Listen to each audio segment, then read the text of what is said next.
ada langsung aja biar lebih enak harganya itu mau beli ya, jadi timpanometri itu ada timpano Iya, ini ada laptopnya, jadi kita bisa tes. ada refleks akustik, ada ETF itu untuk tubal. Kalau refleks itu kita bisa gunakan untuk prediksi ambang penurunan. Ya, kalau udah coba untuk timpanometri itu, ya. Langsung aja kemudian silakan yang di rumah sakitnya ada timpanometri silakan coba. Siapa yang pakai belum ada ya. Ini ada belum? Ada.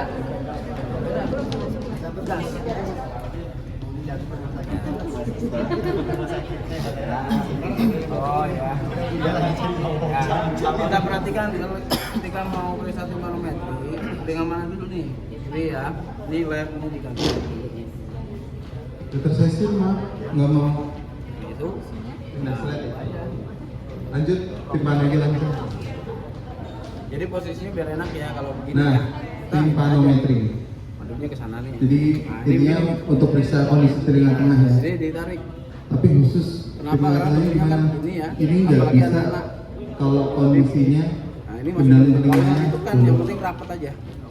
Nih, kita lihat dulu.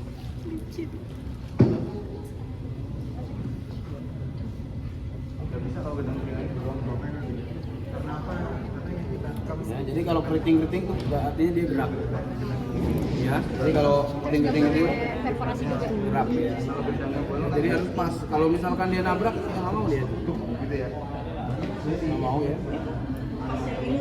Ini pumpingnya ya, nol ya. Nggak mau dia tuh.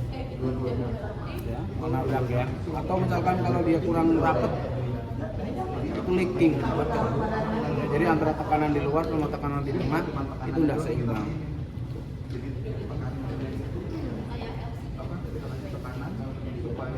Mas, kondisi seperti apa tidak boleh melakukan timpanometri? Ya, jadi satu misalkan dia perforasi atau bolong ya, ada cairannya gitu, misalkan ada jaringan granulasi, misalkan dia nggak ada lubangnya, ya nggak bisa kita timpanometri.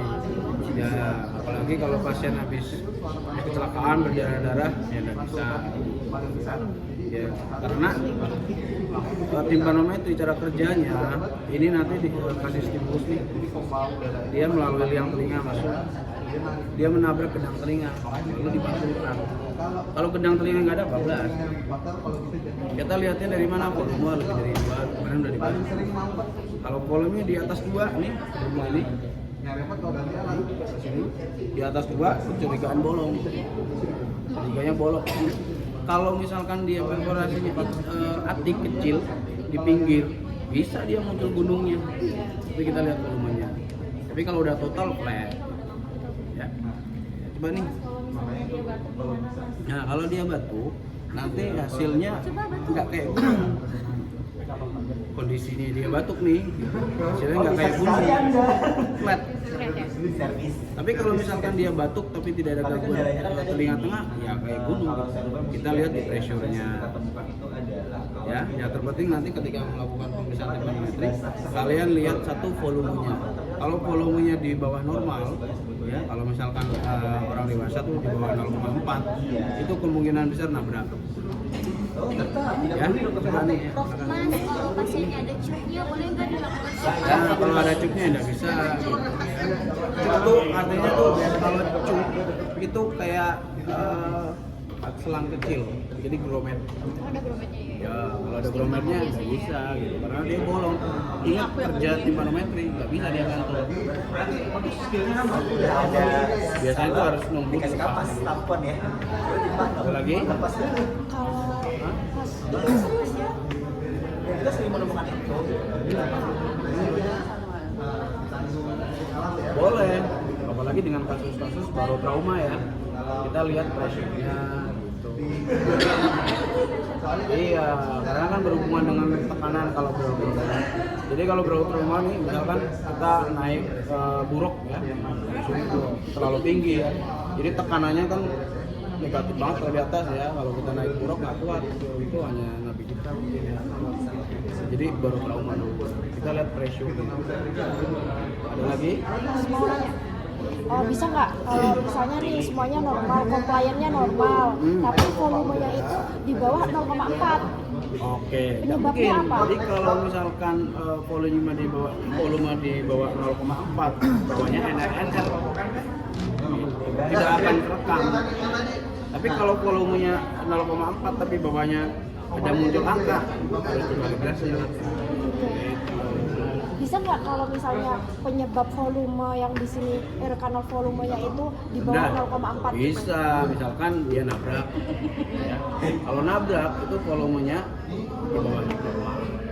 Kalau perforasi volumenya di atas dua. Jadi enaknya ketika kalian ragu nih, perbandingkan antara telinga yang baik dan telinga yang ada keluhan. Misalkan di situ volumenya bedanya jauh banget, nah, itu curiga nabrak. Tapi dengan hasil flat, kalau hasilnya nggak flat ada gunungnya ya nggak usah mikirin nabrak. Jadi kalau flat kalian harus wanti-wanti ini memang bener flat atau nabrak. Cara bedanya gimana tadi? Volumenya kalau rendah nabrak. Oh iya. Ya, kalau dia ternyata flat karena ada gangguan fungsi telinga tengah atau tipe B, kita lihat pressure-nya gitu. Ya. Saringannya. Apalagi? Apalagi ya tadi? Kalau misalnya ada serumen gitu bisa nggak volumenya dari lebih di bawah 0,4? Oh, nggak bisa nabrak kan jadi. Iya, jadi dia nggak bisa balik. Iya, karena nggak dipantulkan gitu kan kendang. Jadi si manometer itu ini misalkan ada bunyi lewat liang telinga, nabrak kendang telinga dipantulkan. Kalau elastisitas itu penting.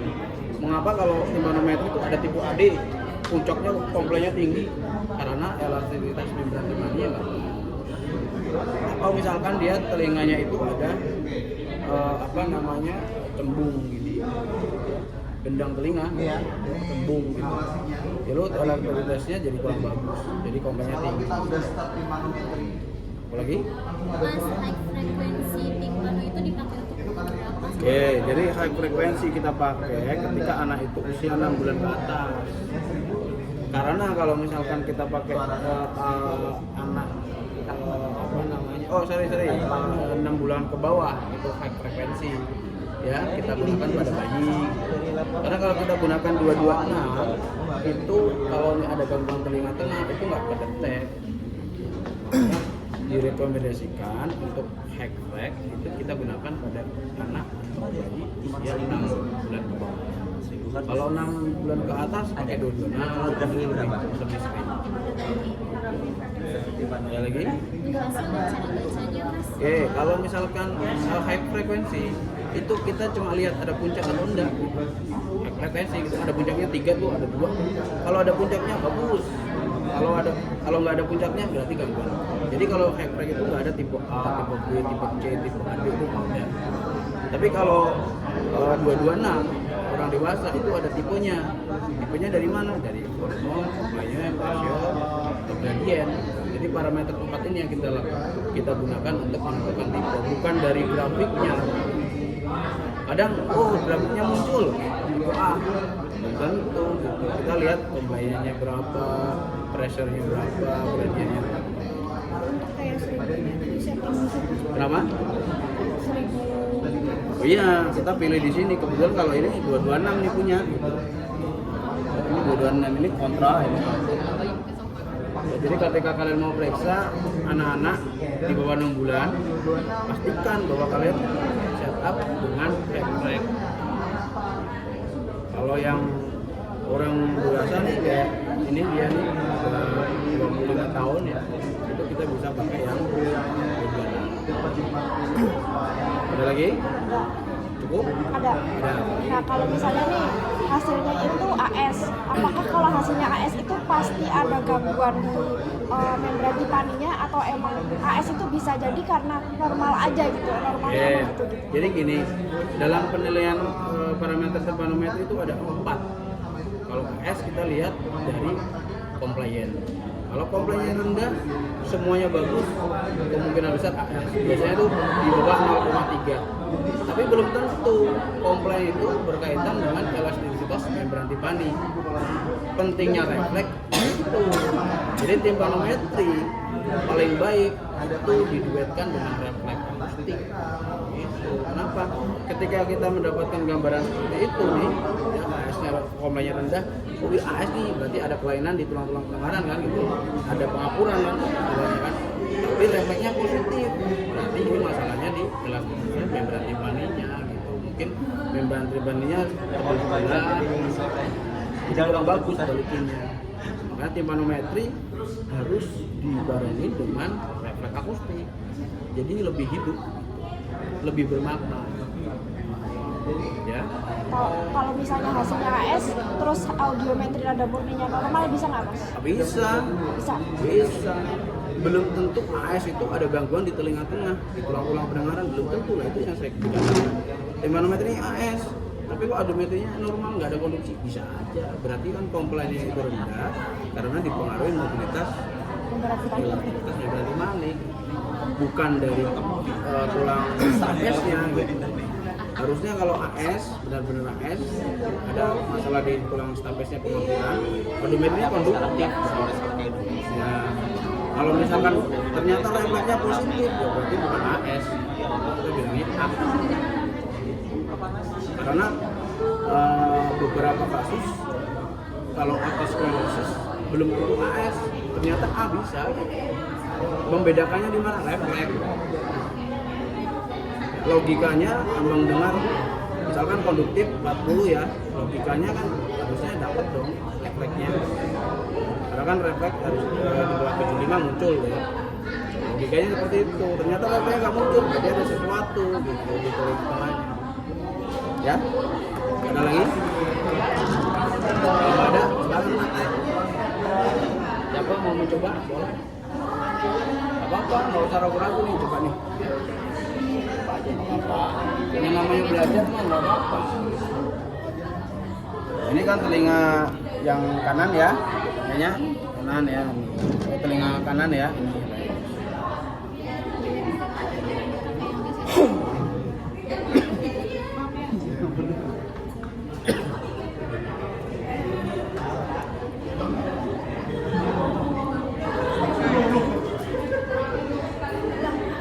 Ini kan volumenya 2 ya.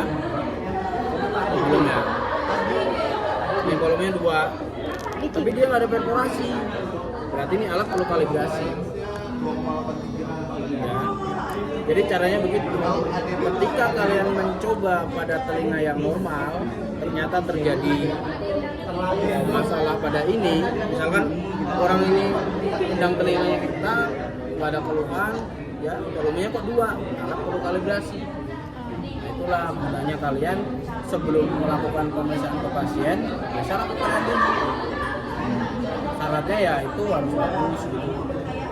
Kalau dia volumenya di atas, ya berarti kalian harus meminta alatnya untuk dikalibrasi.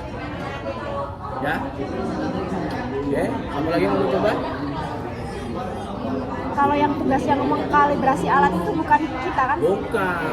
Ada Kita kan lagi sebagai user ya, pengguna. Jadi kita harus tahu kapan alat ini harus di maintenance dan kapan alat ini harus ganti baru. Karena kan kita melihat parameter ini ya. Kalau parameter ini tidak sesuai dengan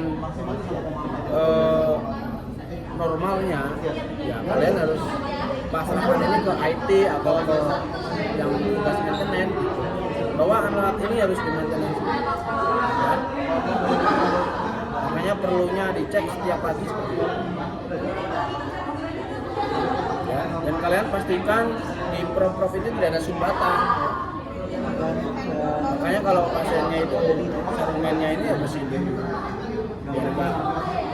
Karena kan kalau timpanometri nyedot ya dia kesedot. Organnya apa-apa, gampang rusak. Gampang banget kan timpanometri kan, jadi nggak sulit kita bayangkan. Kalau kita dengerin materi pusing kita. Tapi kalau kita praktek enak. Pokoknya kalian tuh satu lihat volumenya, penting. Volumenya di bawah normal, kalau dewasa tuh 0,4 ke atas. Kalau 0,3, 0,2 nabrak pulang. Atau misalkan kalian dapat audiogram flat, curiga nabrak atau benar-benar gangguan. Kalau polanya normal ya udah berarti memang ada gangguan. Ada lagi matanya? Ada? Nah, mau berak itu masih ada berak satu lagi kayaknya kosong. Nah, refleks ini tinggal di ini aja, tinggal dilanjutin aja, tinggal ke sini aja.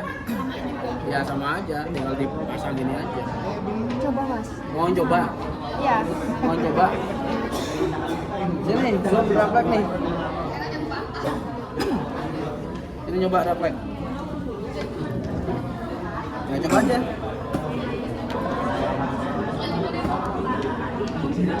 Sebenarnya ini kontranya harusnya ada ya. Kontranya tuh di sebelah sini. Cuma ini kabelnya lagi nggak ada, jadi kita FC-nya aja. Apa? Coba aja. Sebelahnya headphone kan Mas? Ya, sebelahnya headphone atau insect bone.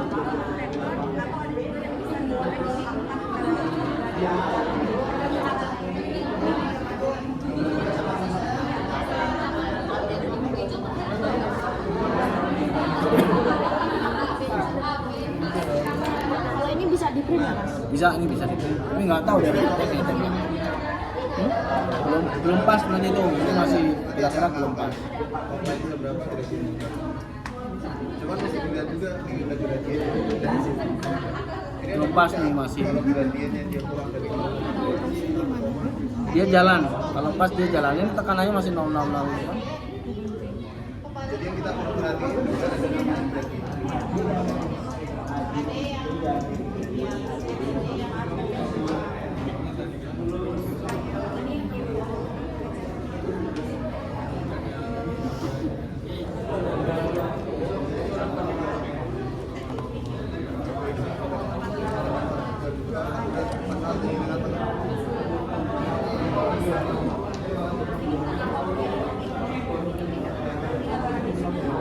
Hah?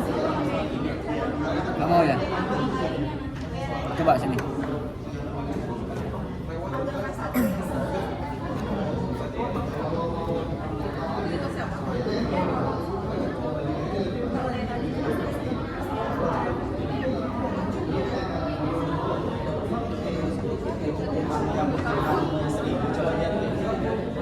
Kamu ada kan? Iya. Oh, gambarnya cuma satu grafik. Nih, udah nih. Gambarnya cuma satu grafik. Kalau punya aku beda grafik. Enggak, seribu.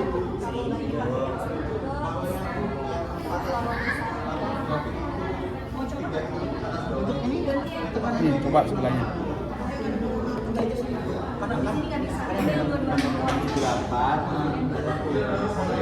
Enggak, bisa ada 808 dulu gitu. Udah, kalau di jam udah. Yang minggu baru itu kan. Yang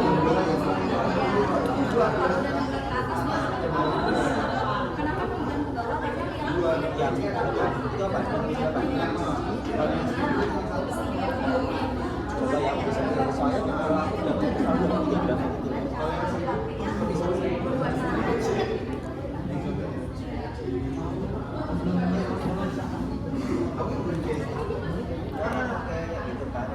Ini negatif semua nih lagi nih. Kalau positif tuh di atas garis. Atas garis lurus itu. Iya. W dan Y. Jadi kalau kita berbicara refleks, kita harus memahami namanya lengkung refleks. Lengkung refleks tuh dari dari telinga tengah, dari koklea, dari nervus 7, dari tuba eustachius. Karena ada jalannya. Kalau salah satu ada gangguan, refleksnya negatif. Misalkan dia, maaf, mulutnya mencong nih, habis stroke atau apa, ya, pasti refleksnya negatif. Karena dalam perjalanan IPSI itu ada koklea, ya, SOC, nervus 7 itu yang mencong-mencong, terus tuba eustachius. Jadi kalau dia OME, refleksnya kan lewat sini. Gangguan kan ada di telinga tengah, tuba eustachius, artinya negatif. Misalkan ada tumor, ya di SOC, jadi dia berhenti di sini, nggak bisa disambungin ke sini, nggak bisa disambungin ke sini. Begitu loh dengan kalau dia ada pressure nervus 7 mencong-mencong, dia cuma nyampe sini, di sini berhenti dia. Makanya dia tidak bisa meneruskan jadi negatif. Ceritanya seperti itu. Ya, jadi refleks seperti itu. Kalau positif dia di atas baris 0. Ya. Berarti kalau refleks itu mau tahu fungsi dari syarafnya ya Mas ya? Bisa juga. Jadi buat prediksi ambang dengar juga bisa, ya. Buat kita mengetahui nervus 7-nya juga bisa. Buat kita tahu dia ada retrocochlea juga bisa. Karena kan lewat cochlea atau lewat nervus 7. Makanya kalau misalkan orang-orang dengan gangguan parese nervus 7, kita minta tympanometri yang dikerjakan refleksnya. Untuk apa? Mengetahui nervus 7-nya. Misalkan dia retrocochlea, pengen tahu refleks detiknya di cochlea-nya. Jadi kalau refleks cochlea-nya itu kita tahu dia ada kelelahan, jadi semakin lama dia turun. Jadi tadinya positif, makin lama turun karena kelelahan. Jadi refleks akutus banyak. Makanya tympanometri dan refleks harus ditandemkan. Kadang orang periksa tympanometri doang, dia bilangnya AS, yang persis kalau tidak ditandemkan. Oke, nanti kalau ada tympanometri di sana, dokternya minta kerjakan dengan refleks. Itu akan memberikan informasi yang lebih tepat dan bisa membuat lemon naik. Lagi ya? Kalau refleks akustik itu bisa mendeteksi ketulian berapa desibel? Bisa, misalkan gini, refleks akustik muncul di kisaran 80, ya. Jadi refleks akustik akan muncul dia kurang dari 75. Jadi kalau di sini kita munculnya 80 kurangi 5. Misalkan pada frekuensi 5 desibel kan? Jadi rata-rata kemungkinan ambang dengar pada frekuensi 5 desibel. Jadi refleks yang muncul kita kurangi 75. Kenapa 75? Karena refleks akustik dapat muncul ketika ambang dengar dia kurang dari 75. Kalau di ambang dengarnya di audiometri 90, 100 nggak bakal muncul.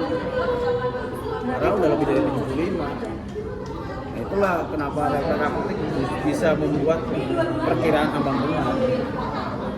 Jadi misalkan di frekuensi ini nih muncul ya, misalkan frekuensi 500 nih, dia muncul di 90. Ya udah 90 kurangi 75 berapa? 15 kan? Berarti kemungkinan besar pada frekuensi 500 ambang dengarnya 15 desibel.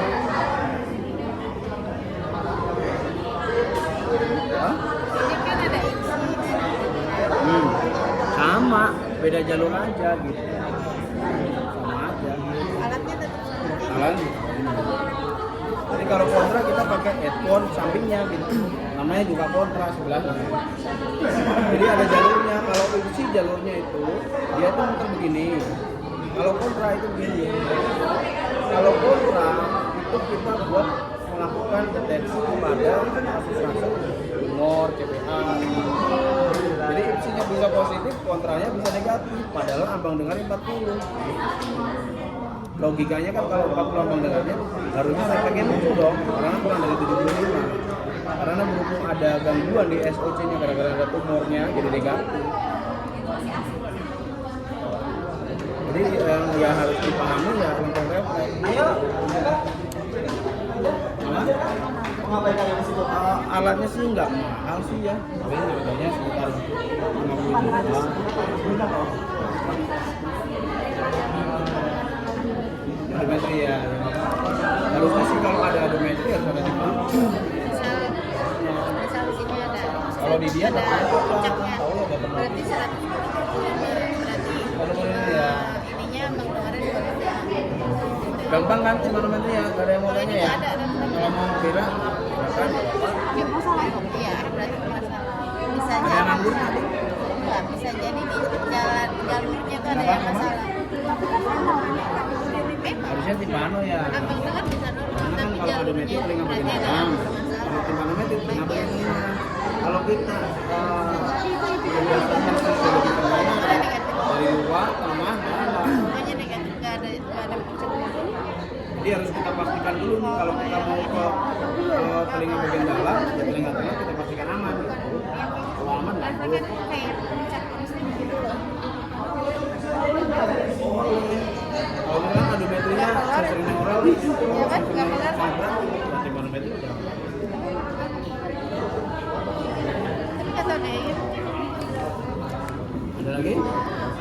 Kalau nggak ada, boleh ke Bera. Ini manometri mah gampang, itu nggak sambil merem.